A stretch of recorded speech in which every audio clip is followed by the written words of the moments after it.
Ashoknagar collector Aditya Singh ने गुरुवार सुबह नई सराय क्षेत्र का दौरा किया। कलेक्टर आदित्य सिंह ने सबसे पहले सुबह 9 बजे प्राथमिक स्वास्थ्य केंद्र का निरीक्षण किया, जहां कुछ डॉक्टर अनुपस्थित मिले। कलेक्टर ने अनुपस्थित डॉक्टरों को नोटिस जारी करने के निर्देश दिए। वहीं निरीक्षण के दौरान 3 आंगनवाड़ी केंद्र बंद मिले। कलेक्टर ने तुरंत महिला एवं बाल विकास विभाग की डीपीओ और तहसीलदार को फोन कर जांच करके रिपोर्ट प्रस्तुत करने के निर्देश दिए। केंद्रों के भवनों को बच्चों की सुरक्षा के लिहाज से उपयुक्त नहीं पाया गया। कलेक्टर ने इनमें आवश्यक बदलाव के निर्देश दिए। साथ ही कुछ आंगनवाड़ी केंद्रों को दूसरी जगह पर लगाने को भी कहा गया है। वहीं तहसील कार्यालय में भी अभिलेख दुरुस्ती, नामांकन, बंटवारा और सीमांकन की स्थिति की समीक्षा की।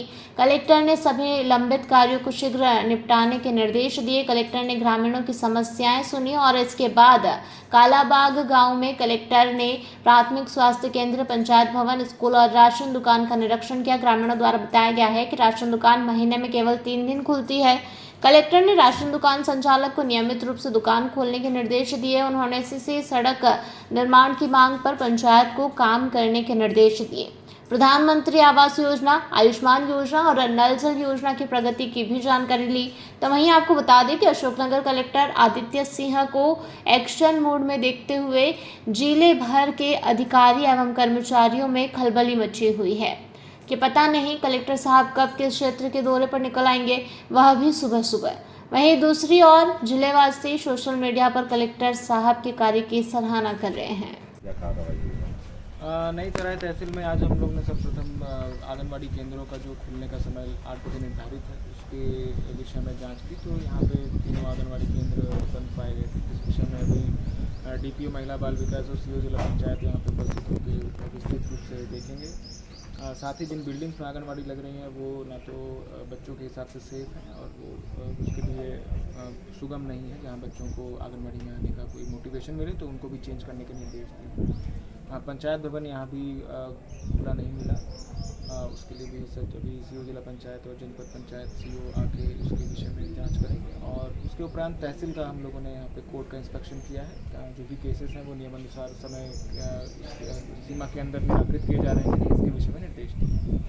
सर, एक साइकिल से इंस्पेक्शन, आप 60-60 किलोमीटर सुबह साइकिल चलाते हैं, तो एक साइकिल वाले कलेक्टर साहब की एक तरीके से एक छवि बनी है, तो आप किस नज़रिए से देखते हैं सर, क्या मैसेज आता है इससे? जनरली आप सभी को अपने सेहत का ध्यान रखना चाहिए और यदि सेहत के साथ आपका काम भी उसमें हो जाता है तो दोनों चीज़ों का अच्छा कॉम्बिनेशन है। तो सभी से अपनी अपनी सेहत का सभी सोसाइटी खड़ा चुका है, एक खाना भी तो नहीं है।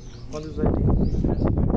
नई सराय सोसाइटी का कुछ के हमारी सोसाइटी ऐसी थी जिनका पीओएस लॉगिन का इशू आ रहा था। कल की एक सोसाइटी पिपराई जैसे एक सोसाइटी थी, उसका भी हम लोगों ने कल रिजॉल्व किया है। इसको हम लोग रिजॉल्व नगर परिषद जो है, नगर परिषद की मांग लंबे समय से चल रही है। साथ ही क्या बड़ी ग्राम पंचायतें फंड बहुत कम आते हैं, स्वच्छता को लेकर देखें तो बहुत सारा फंड नहीं मिल पाया, जबकि ऐसे में साफ सफाई व्यवस्था प्रभावित हो रही है। सर, क्या इसकी कार्य योजना बनाई जा रही है? नई सराय को अर्बन एरिया डिक्लेयर करने के लिए सर्वे जो करना है, फॉर्मेट होता है, उसका हम लोग कर रहे हैं कि कितनी मिनिमम पॉपुलेशन होनी चाहिए, जिसमें नई सराय के साथ आसपास की कुछ ग्राम पंचायतों को भी जोड़ा जाना अनिवार्य होगा। और उसके अतिरिक्त जब तक ये कार्यवाही चल रही है, क्योंकि नई सराय अपने आप में काफ़ी एक संपन्न ग्राम पंचायत है, यहाँ काफ़ी व्यावसायिक प्रतिष्ठान भी हैं, तो उसके माध्यम से पंचायत को टैक्स के माध्यम से अपनी आय में वृद्धि करते हुए सभी सुविधाएँ देनी हैं। सर, अतिक्रमण को लेकर क्या है कि मैन प्रॉब्लम यहाँ अतिक्रमण की रही है, तहसील परिसर में ही देखा जाए तो बहुत सारा अतिक्रमण है खुद परिसर में तहसील। इसके विषय में अभी तहसीलदार को निर्देश दिया गया है कि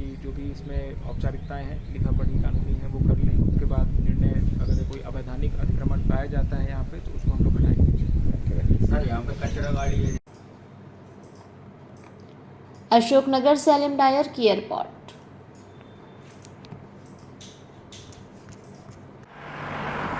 जयराम जी, किशन काका।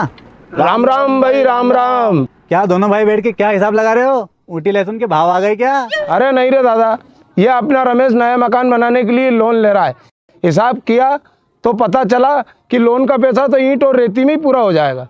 और अभी तो सीमेंट लानी है, सलिया लाना है, और तो ठेकेदार को भी पैसे देने हैं। मेरे तो कुछ समझ में ही नहीं आ रहा कि कैसे बनेगा मेरा नया मकान। अरे किशन काका, कहाँ इन रेत, सीमेंट और लाल ईंटों के चक्कर में पड़ रहे हो? मेरी बात मानो तो अपने घर को बाबजी एएसी ब्लॉक से बनवाओ।